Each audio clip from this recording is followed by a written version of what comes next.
mahanging panahon sa inyong mga kaguro, pero uminit na po. Mas maganda na po ang panahon ngayon kaysa mga nakaraang linggo o mga nakaraang araw. So ayun po, uminit na po at mahangin lang po, pero maganda po dahil mahangin, hindi mainit ang panahon. Kahit uminit na po, hindi na mainit dahil may hangin po. Malakas ang hangin, lalo na sa labas. So, ayun po, galing po tayo nag-Changi. Bumili po tayo ng pang-ulam natin for 4 days. So, ito po yung ating napamili. Pakita ko po sa inyo mga kaguro. Nandito po sa ating lababo yung ating napamili mga kaguro. At ito po pala yung nabili nating yan, bumili tayo ng 8 pirasong mga kaguro, sili. Alam niyo po ba itong 8 piraso ay 25 pesos mga kaguro. Napakamahal ngayon ng gulay mga kaguro dahil siguro sa panahon galing sa bagyo at may mga bagyo tayo, kaya ang mga gulay ay nagmahal mga kaguro. At ito naman po ang binili nating kamatis. Yan, 6 na piraso mga kaguro. Para na po yan sa 5 araw. At meron pa po tayong kamatis doon mga kaguro sa ref na natira nung pinamili natin nung nakaraang mga araw. At bumili rin po tayo ngayon ng 4 na sibuyas. Ayan. Kasi meron pa po akong sibuyas dito mga kaguro sa ilalim. Hindi ko na po nilalagay sa ref yung sibuyas mga kaguro. Dito ko na lang nilalagay sa tray sa labas. So meron pa po tayong 1, 2, 3, 4, 5, 6, 6 na sibuyas mga kaguro. At bumili rin tayo ng 4 ngayon. Yan. Medyo marami na po yan sa 5 araw. At meron pa po tayong bawang. Yan. At dumaan po tayo sa Save dahil naubusan na po kami. 1 piraso na lang po yung ating tissue. Bumili po ako ulit ng tissue pa, 4 na piraso sa 1 pack. Yan. And then bumili ako ng color bleach. Ito na rin po ginagamit ko mga kaguro sa paglalaban namin sa kahit puti po, yan na rin po yung nilalagay ko kasama yung mga decolor. At meron tayo ditong 3 pirasong pork cube. Kasi wala na tayong pork cube. Medyo tipid-tipid muna mga kaguro sa pagbili. At 3 piraso din pong chicken cube. Yan. Yan po yung nabili natin. Hindi na po tayo bumili ng iba pang magulay mga kaguro. Sa kanilang pagka nagluto na talaga tayo kasi hindi pa natin alam kung paano natin lulutuin yung ating nabili mga kaguro. So ito po yung aking mga nabili. Ito po ay manok. Yan, 1 lutuan po yan mga kaguro. 1 hita, 1 pitso at 2 pakpak. So yung 1 hita, pinahiwa ko ng 4 na hiwa. Yung pitso naman po 4 na hiwa at saka yung 2 pakpak, pinahati ko lang po mga kaguro. So ito naman po yung ating nabiling isda. Yan. Ano ba tong suos mga kaguro yan. Iprito ko lang po siguro yan, tapos ipagulong natin sa sa harina or sa chicken na pangprito. Yan. And then meron tayong nabiling baboy. Itong baboy po ay hatiin ko po ito sa 2. 2 ulaman na po yan. Yung baboy na nabili natin megit kalahati, halos mag 3/4 na po. Ito po yung kasama sa manok. At ito naman po ay bumili tayo ng buto-buto.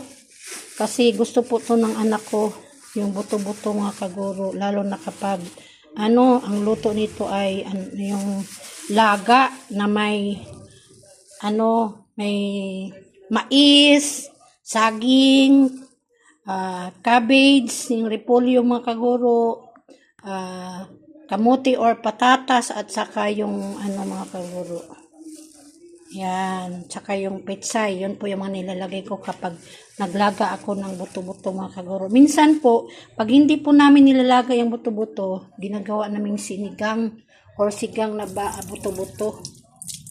Ito po yung So, ituloy ko na po ngayon mga kaguro ang paglinis nitong ating ulam kasi ito pa lang po yung nalinis ko kasama sa manok. Yan. So, lilinisin na po natin mga kaguro. Ayan, ganito lang po ang paglinis natin dito ko na ganon-ganon hanggang sa mawala po yung ano. And then, hugasan pa naman po ulit to pag niluluto na po mga kaguro. So, balik pa ako mga kaguro! So, ituloy na natin mga kaguro ang paglilinis ng ating nabiling ulam. Yan. So, nakahugas na tayo ng ilang hiwa ng manok. So, ngayon po ay hugasan naman po natin yung iba. Ito ay manok pa rin po mga kaguro. Ginaganito ko lang po mga kaguro. Inayos ko po pag himas-himas, hinihimas-himas ko po para mawala yung langsa, dulas, at saka pati yung dugo. Yan. Di na po tayo gumagamit ng planggana mga kaguro. Diretso na para yung dumi niya, yung langsa niya at saka yung dugo niya ay diretso na po tatapon dito sa lababo.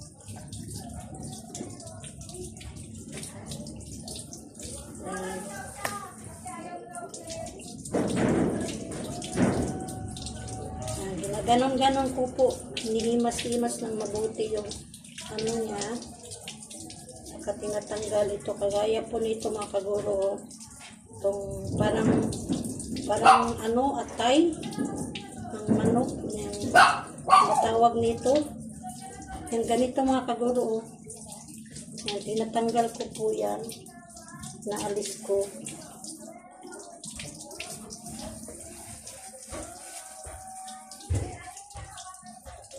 Ito po, dito po natin lalagay yung mga natanggal nating mga kaguro.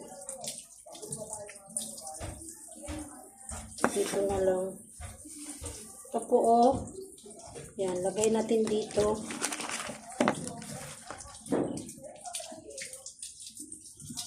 Nililinis ko ng mabuti mga kaguro dito, lalo na po sa may looban.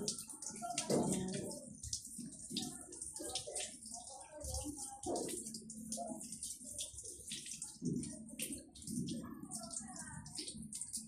Ayos ko ng mabuti mga kaguro para matanggal yung kanyang dulas, parang dulas mga kaguro, at saka yung dugo, pati po yung mga dito dapat tanggalin.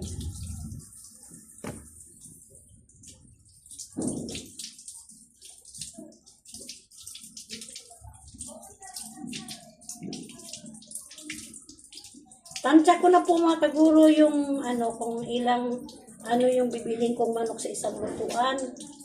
Lagi ko pong binibili ay isang hita, isang pitso, 2 pakpak, minsan naman 2 hita, at saka pakpak mga kaguro.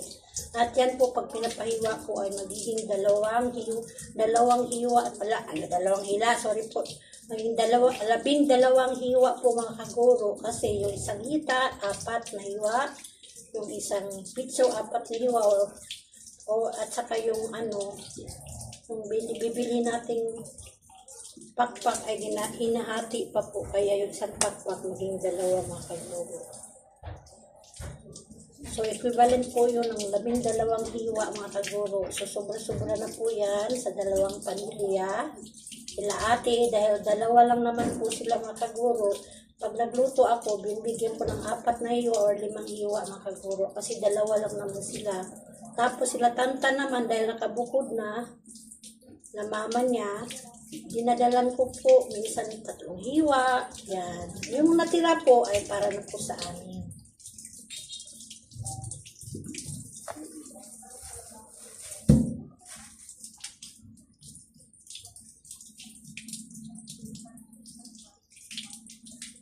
Yung ko pa pala naipon sa alkansya mga kaguro, yung na-vlog ko na tig 10 piso at saka 5 piso, nakaipon tayo ng 3,700 ay nagamit na po natin sa pamamalingki. Nakatulong din po. Tapos yung isang naman alkansya, kasi parang 2 alkansya yung sa isang ng bamboo. Yung isa po ay tig-20. Hindi ko pa po tinanggal, pero minsan po kumukuha ako ng pambili ng kung mga kailangan na halimbawa asin, mantika, So, nakakatulong din po kapag meron kang iniipon. Nakakatulong din sa panggastos mga kaguro, lalo na pag medyo ka sa financial.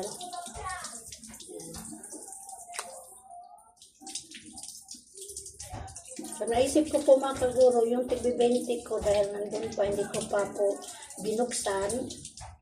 Baka po sa December ko pa po yan bubuksan kasi pag December po ay nagbibigay po tayo sa mga bata na umiikot dito, pati na rin po sa mga bata na taga rito, binibigyan ko po ng 20 sa bata, bawat bata po 20 pesos.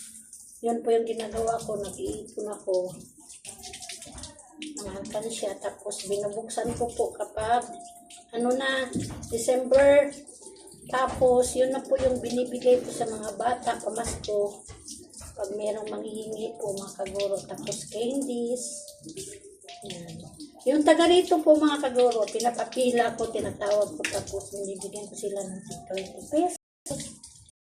Kahit maliit na halaga po ay masaya na rin po sila na nakatanggap sila ng pamasko.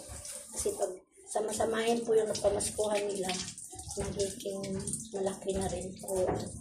Makabili sila ng nila gamit.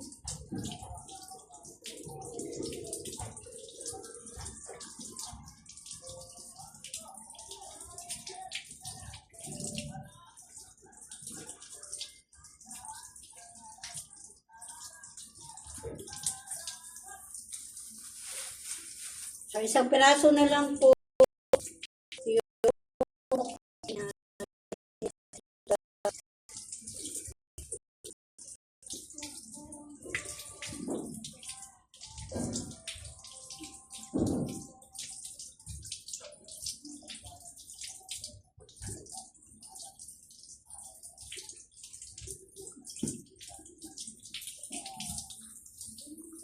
Yan. So, ito na po yung ating manok. Malinis na po mga kaguro. Lagay lang po natin dito. Takpan natin sa takip. Yan, tatakpan natin kasi malinis na yan. Baka lalangawin. Hindi, isunod naman po natin mga kaguro itong ating buto-buto. Yan, yung buto-buto natin. Buto-butong baboy.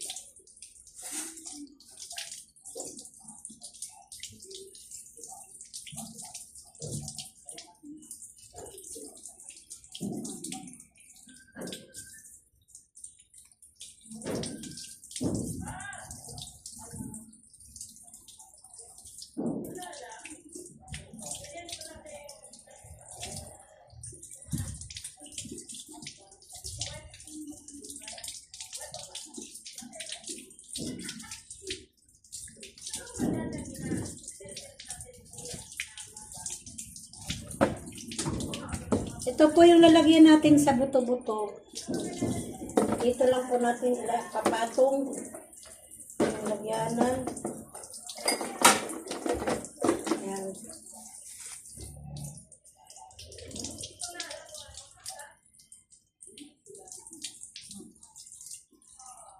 Sa totoo lang po, napakahirap ng budget ngayon mga kaguro. Lalo na po napakamahal ng mga bilihin. Grabe mga kaguro.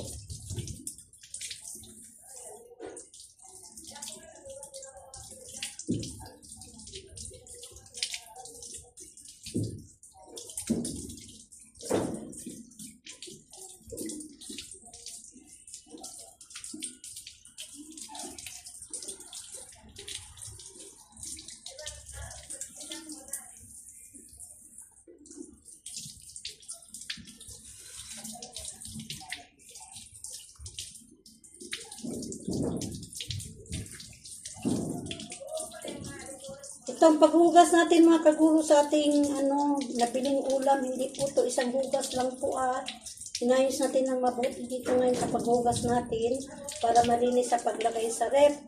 Pero pag niluluto po natin ito, hugasan natin po ito ng 2-3 beses mga kaguro. Pwede rin 2 beses na lang.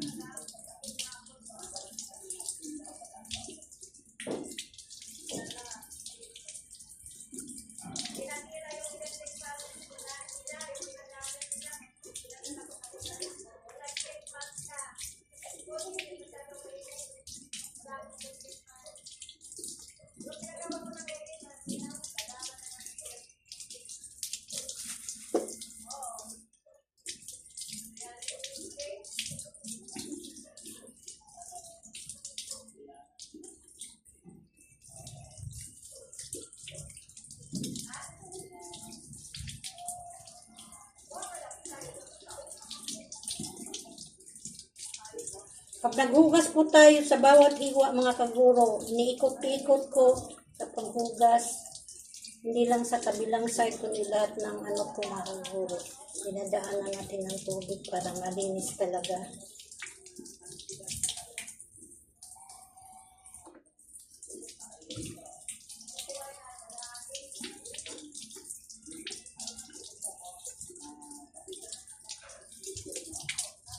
Medyo kumulimlim na naman po. Nawala naman po yung sikat ng araw. Kumulimlim na naman. Hindi natin alam kung uulan to o hindi mga kaguro. Sana hindi na po.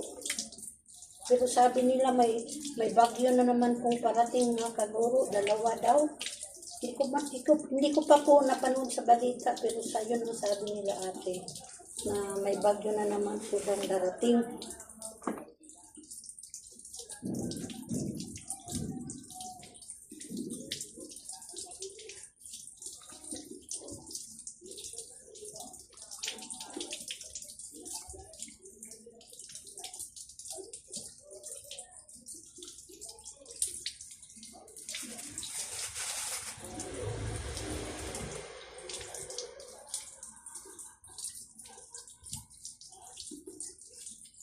Pag bumili ako ng buto-buto mga kaguro, pinipili ko yung maraming laman.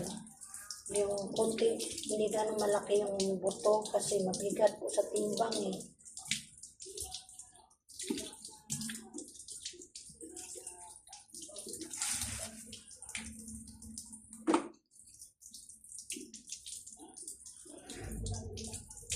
Yung mga ganito po, tinatanggal ko po ito. Yan, parang may dugo.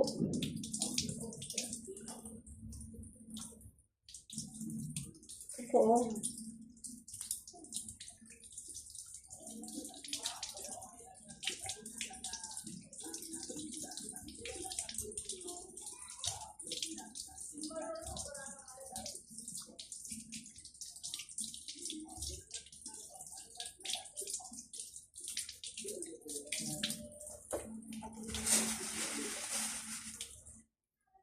So, last na lang po itong buto-buto natin yung hugasan.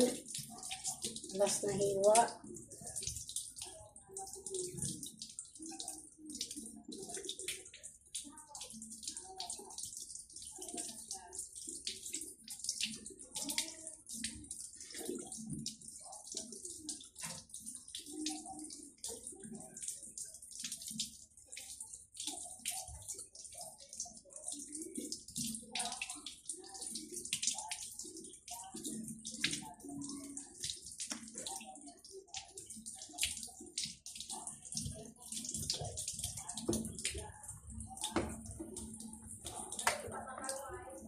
Tapos na po yung buto-buto natin. Ito na po yung ating buto-buto. Yan. Malinis na. Lagay ko lang po dito mga kaguro. Sunod naman po natin yung ating baboy mga kaguro. Huli lang natin yung ating lagay lang natin dyan yung mga plastic kasi yung mga pinaglalagyan ng ulam mga kaguro. Inugasan ko pa yan para hindi mamaho. Saka po ilagay sa basurahan. Minsan pagka mainit mga kaguro, pag nahugasan ko na yung mga plastic na pinaglalagyan ng ulam, ay binibilad ko muna sa araw bago ko ilagay sa basurahan. Pero hugas na po yun mga kaguro, para hindi mamaho. So ito naman po yung ating biniling ulam na baboy. Yan. Yan po mga kaguro, yung binili nating ulam. Hatiin ko po ito sa 2 ulaman mga kaguro. Hindi ko muna ito hiwain. Hugasan ko lang po muna. Saka ko po ito kapag lulutuin na. Kasi maghanap pa po tayo, mag-isip po tayo ng recipe. Ang hirap po talaga mga kaguro ng may bahay. Mag-iisip ka araw-araw kung ano yung ulamin. Kung anong ulam na naman sa susunod na araw. Ang hirap po mga kaguro. Lalo na po pag kapos sa budget. Mahirapan ka po. Pabalik-balik na lang po yung binibili mong ulam. At minsan pabalik-balik din yung recipe mga kaguro. Nahugasan na natin ito. Lagyan na natin dito sa lagyanan. Ito naman po yung lagyanan natin sa baboy dito. Pagsamahin ko lang po muna itong baboy, saka ko po atin kapag lulutuin na. Para hindi ano sa lagyanan.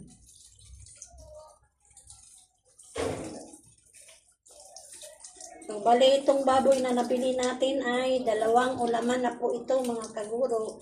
Pag nilagyan mo po ng panakot, ng sangkap ay dadami na rin mga kaguro.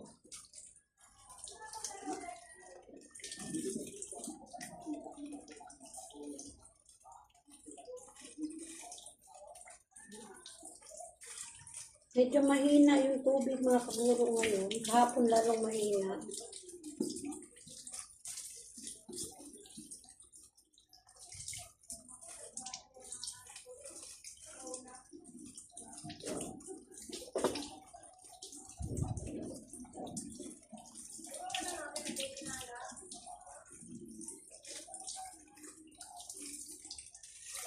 Ito na po mga kaguro, nahugasan na natin. Yan. Patuloyin lang natin. At ito na ang ating baboy. Yan, malinis na po yan. Lagyan lang natin dito at takpan natin mga kaguro. At last nating hugasan ay itong ating isda. Yan. Yung isda natin mga kaguro. Itong ating tawag nito. Kaliskisan lang natin tapos buksan natin, tanggalan natin ng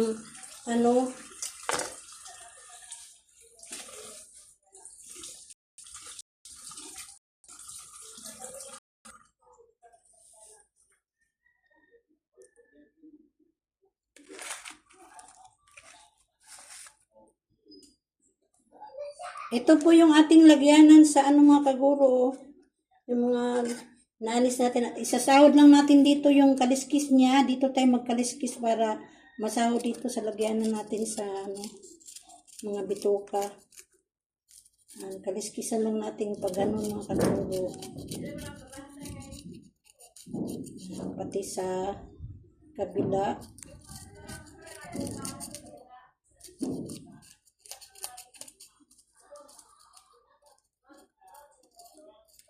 Masarap din po ito ipaksiw mga kaguro.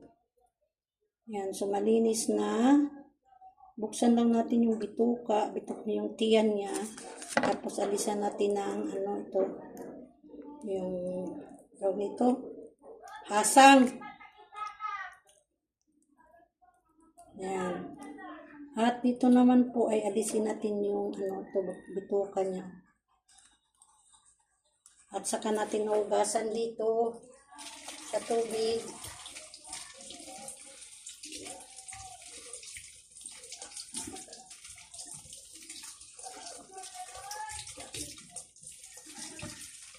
Walang tayo lang lagyanan. Ito po yung ating lagyanan sa mga kaguro, sa isda.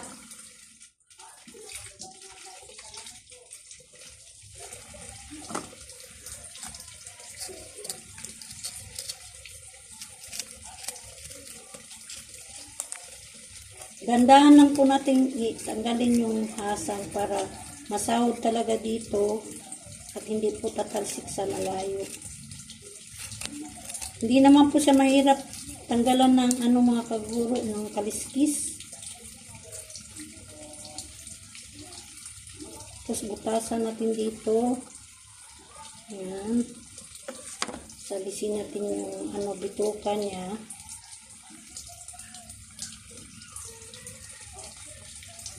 Saka yung hasang.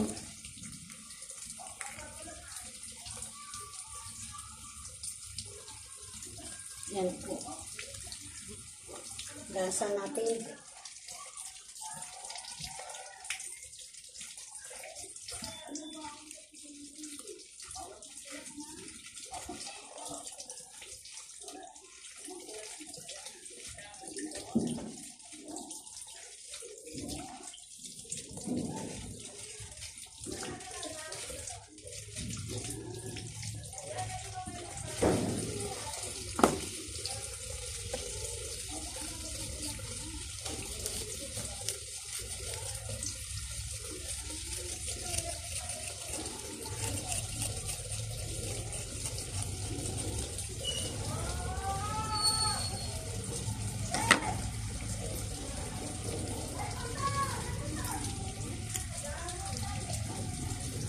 narinig yung boses ni Inday Libay, kaibigan namin mga kaguro. Saway siya sa kanyang apo. Nandyan po kasi yung anak niya, saka yung apo niya. Pag Biyernes ng gabi mga kaguro or Saturday ng umaga ay pupunta sila dito yung anak ni Inday Libay.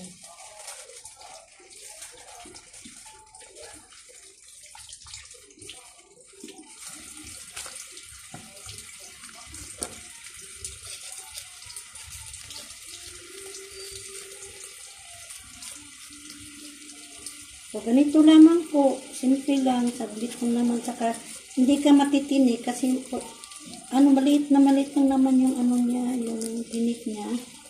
Kaya hindi naman po, yung po naman mahipo yung tinik niya kasi nahawakan mo lang sa gilid.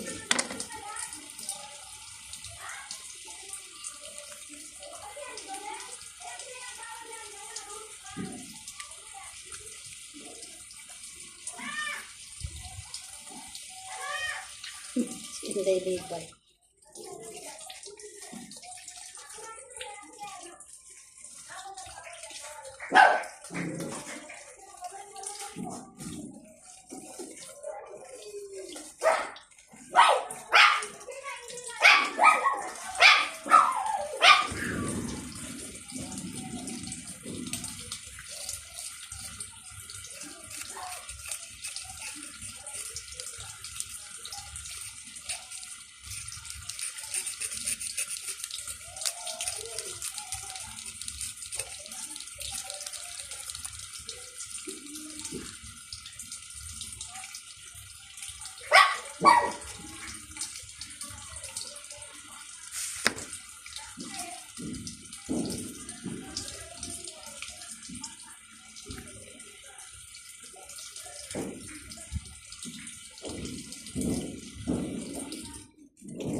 So, hindi ko na po kayo siguro dadalhin hanggang sa matapos itong pagkaliskis natin, paglinis sa ating isda kasi medyo marami pa po.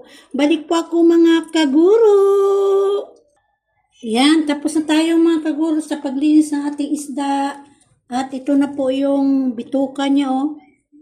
Bituka sa kakaliskis ng isda. Dikpit na natin tong ating plastic. Lagay natin dito. Ay, naku! Meron pa palang naiwang dalawang isda mga kaguro. Akala ko wala na. Natakpan po. So, tapusin lang natin itong dalawa. Akala ko wala ng laman. Tatago pala sa loob ng plastic. Takpan.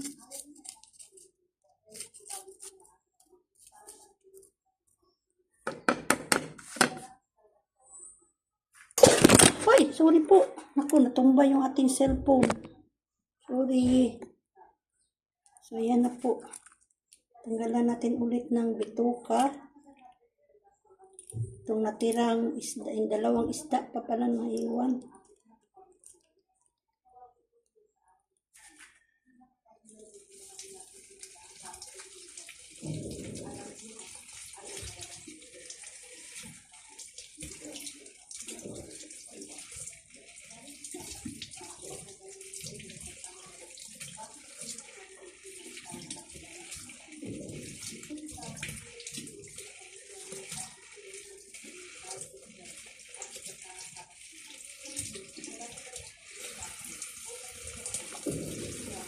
Ito pa. Hindi na natin patayin yung gripo kasi ito na lang eh.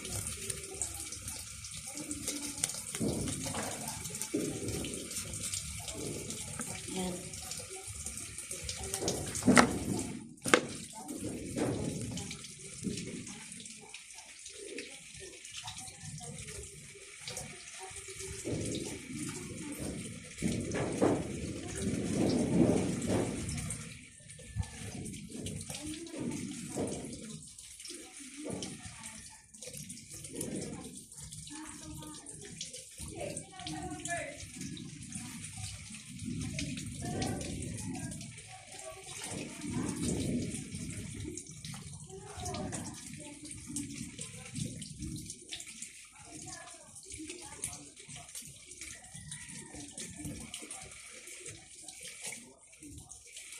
Pag naglinis ako ng isda mga kaguro, hinihimas-himas ko rin ng mabuti para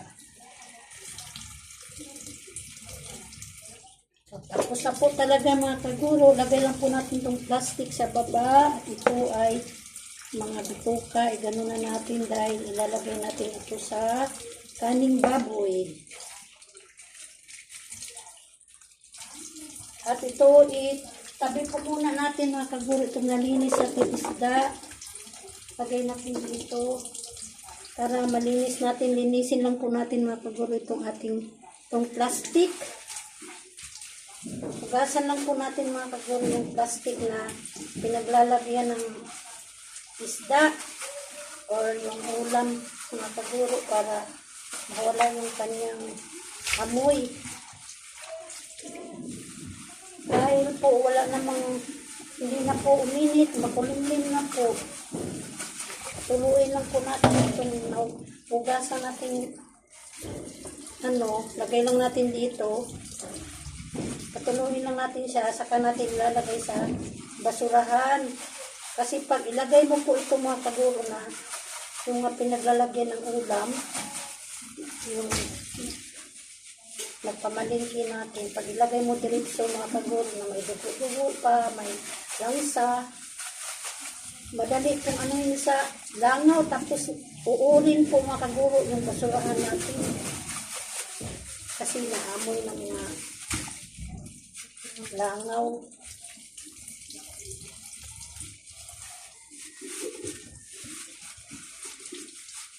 Ganito po lagi yung ginagawa ko na plastic na pinag-anuhan ng ulam.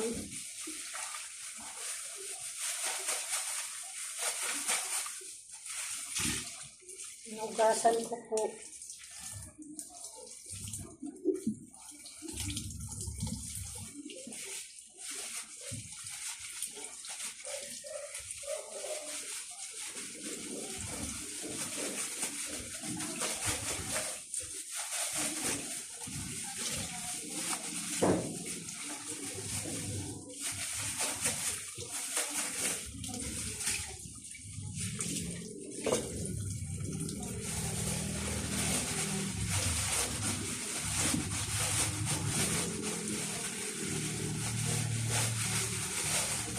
Minsan pagka sobrang daming dugo ng pinaglalagyan ng plastic, pinagtabo natin yung mga kaguro, pero ito wala naman. Wala na siyang So, nanuhan lang natin ng tubig para ialis yung langsa sa kayo na dugo-dugo.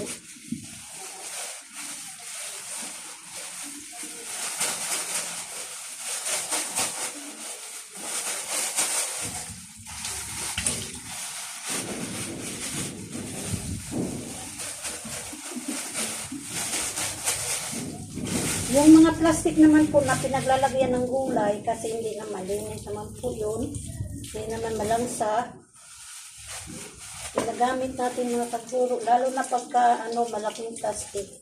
Tinatago ko, tinutupi ko, tapos yun yung nilalagyan namin ng basura pag dito sa loob. Kasi pag mapuno na yung plastic, lalagyan naman namin yung plastic na may basura doon po sa sako, sa labas, sa lagyanan namin din ng basura mga kaguro. Yung basura naman sa taas, sa second floor namin sa balcony, meron po kaming basurahan doon, lagyanan ng basura, yung mga pupo ng aso, saka iba pang pagwalisan. Doon namin lalagay, tapos pag medyo mapuno na, binababa ko, lalagay ko doon sa sako sa labas. Minsan naman, pag konti lang, saka ko ibababa pagka may napukulit na yung truck ng basura.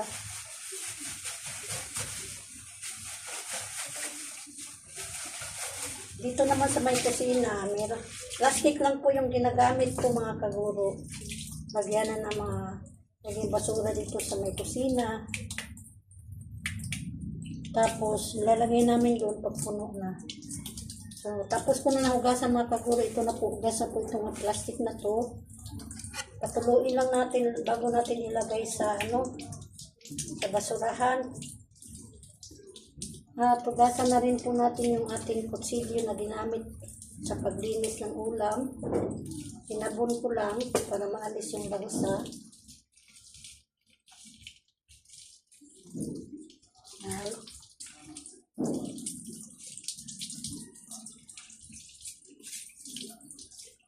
Malinis na yung kutsilyo mga kaguro. Lagay lang natin dito sa lagyanan. Oops.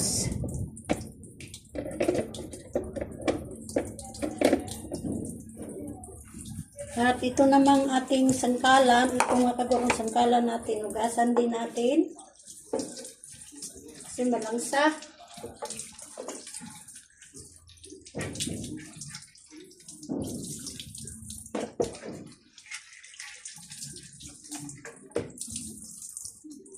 Tagalan na natin ng langsa mga kaguro, lagyan natin ng sabon. Patubuan natin ng sabon mga kaguro. Yan.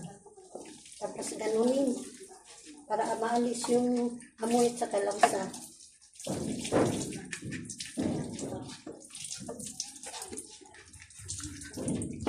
May kumakalabog doon sa taas mga kaguro. Yun po yung nilagay nating bubong kasi open nga po yung kitchen natin, open sa itaas para diretso yung amoy, yung usok ng mga niluto natin at saka yung amoy. Kaya inopen po dito banda sa ating kusina. At yung kumakalabog, yun po yung bubong niya kasi pag walang bubong, manggi po dito sa ating kusina. Hindi ko na sinabon tong kabila kasi hindi naman po naman yung ginamit ko natin sa kabilang side yung sinabon ko. Yan.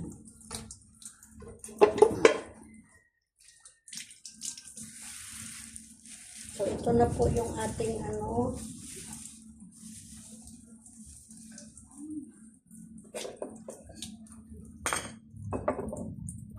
Lagay ko lang po dito sa mangkok yung plastic yan. Kasi tumutulo siya pag idaan mo dito sa sala yung plastic na lugasan natin, pinaglagyan ng ulam. At anuhin lang natin itong basahan.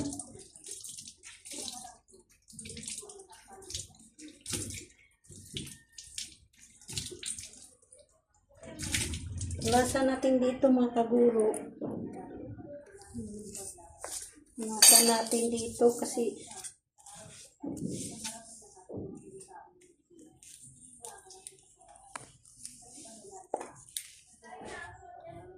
lagay lang natin dito. Ito po yung hugasan ko mga kaguro. Kaunti lang.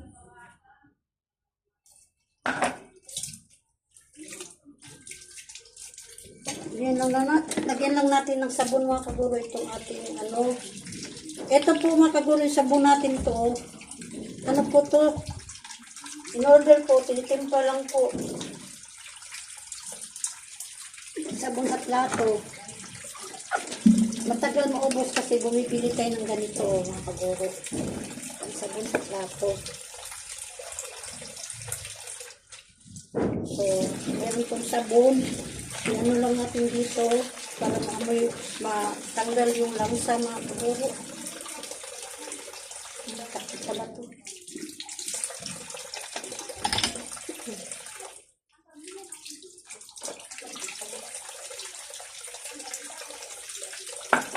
Gumawa lang natin ng sabon kasi malangsa para maalis yung langsa niya.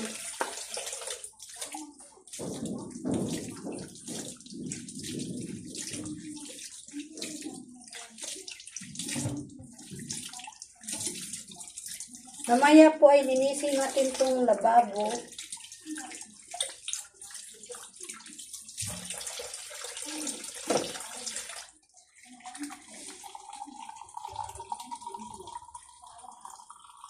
Itong sinabon natin dito, nagbuhusan natin ng tubig mga kaguro parang panlaw.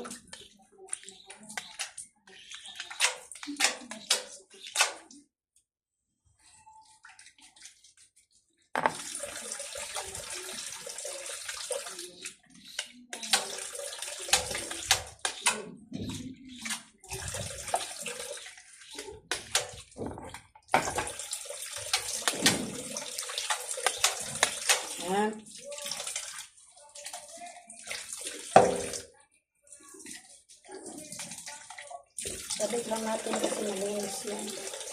Dito sa baba mga kaguro, sa tiles, basa na kasi ito. Maano dito yung tubig pag naghugas tayo.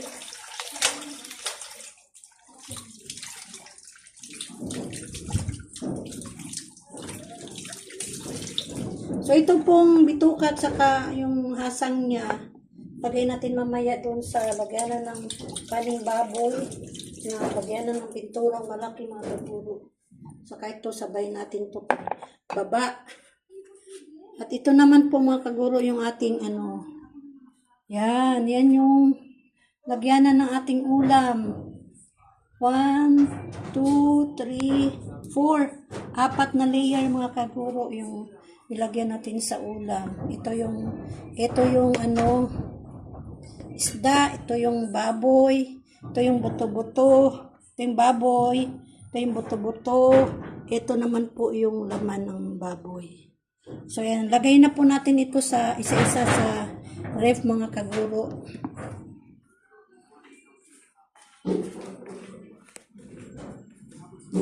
Buksan lang natin itong ating ref.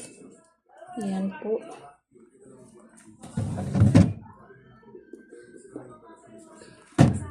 Lagay natin dyan. Yan, dalawang tupperware po ang lalagay natin dito sa isang layer ng kaya natin siyang nakabuko nilang itong loop. Lagay natin dito.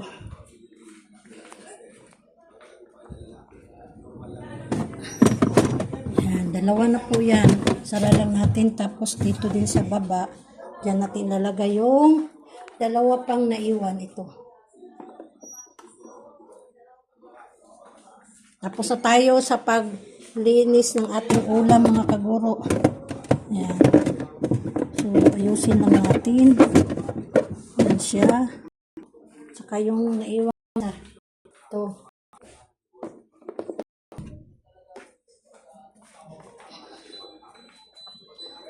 Tumitingting na yung ref mga kaguro kasi pag ino-open siya at mabutan ng ilang minuto at hindi mo nasara, tumitingting siya na naka-open pa siya. So, ayan na po, nailagay na natin. Sara na natin mga kaguro ang ref. Ayan. So, finish na mga kaguro. So, tapos, ibaba ko na po itong plastic na hinugasan natin at saka itong bituka. So, hanggang dito na ang aking vlog. Maraming salamat sa panunood mga kaguro. Thank you sa oras and God bless you all mga kaguro. Thank you.